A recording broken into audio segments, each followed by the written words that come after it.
আসসালামু আলাইকুম। আপনি যদি একজন গভর্নমেন্ট জব হোল্ডার হয়ে থাকেন এবং আইবাসের মাধ্যমে বেতন বিল সাবমিট করেন, তাহলে আপনি যদি আপনার জিপিএফ অ্যামাউন্ট বাড়াতে বা কমাতে চান, এখনই সময়। কারণ জুন জুলাই মাসে আপনার আইবাস অ্যাকাউন্ট থেকেই আপনি আপনার জিপিএফ কমাতে বা বাড়াতে পারবেন, সেজন্য আপনাকে কোথাও যেতে হবে না। জুন জুলাইয়ের পরে এই অপশনটি থাকে না অ্যাকাউন্টে। যদি কমাতে চান বা বাড়াতে চান, এখনই কমিয়ে বা বাড়িয়ে ফেলতে হবে। তো কিভাবে কমাবেন বা বাড়াবেন, চলুন আমি আইবাস অ্যাকাউন্টে গিয়ে আপনাদের সম্পূর্ণ দেখিয়ে দিচ্ছি।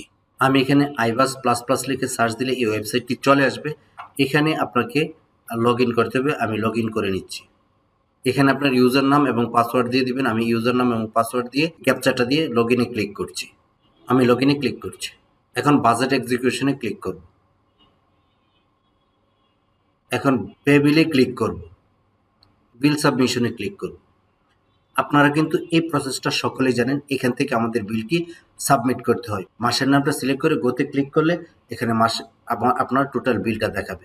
এখানে আসার পর আপনাকে যে কাজটা করতে হবে, একবারে নিচের দিকে স্ক্রল করে চলে আসবেন। এই যে দেখুন জিপিএফ কারেকশন, এখানে আপনি ক্লিক করবেন। এখানে আরেকটা বিষয় বলে রাখি, এখানে কিন্তু এই জুন এবং জুলাই এই ২ মাসে এই জিপিএফ কারেকশন অপশনটি থাকবে। আপনি ইচ্ছা করলে এখান থেকে চেঞ্জ করে নিতে পারবেন। কারো কাছে যাওয়ার প্রয়োজন নেই। এছাড়া এই ২ মাস পরে আপনি আর পাবেন না এটা। তখন আর কারেকশন করতে হলে আপনাকে এজিতে যেতে হবে। আমি জিপিএফ কারেকশনে ক্লিক করছি। এই যে দেখুন, এখানে আমার বিস্তারিত ইনফরমেশন, জিপিএফ অ্যাকাউন্ট নাম্বার, আমার ন্যাশনাল আইডি কার্ড নাম্বার সবকিছু দেখাচ্ছে। আমি কোন অফিসে চাকরি করছি সবকিছু দেখাচ্ছে। এখানে আমার জিপিএফ দেখুন ২,০০০ টাকা রয়েছে। এখন যদি আপনি এখানে ৩,০০০ টাকা করতে চান, এখানে আপনি ৩,০০০ লিখে সেভে ক্লিক করলে আপনার জিপিএফ আগামী মাস থেকে ৩,০০০ টাকা করে কেটে নেবে ২,০০০ এর পরিবর্তে। এখন আপনি এখানে কমাতেও পারেন, বাড়াতেও পারেন।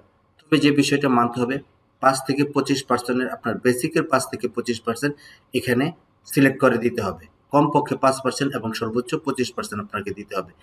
আমি যেহেতু ২,০০০ টাকা করে রাখছি, আমি সেভ করছি না, আমি ২,০০০ই দিয়ে রাখছি। তো এভাবে আপনারা খুব সহজেই আপনার জিপিএফ অ্যাকাউন্ট থেকে টাকা কমাতে বা বাড়াতে পারেন। ধন্যবাদ।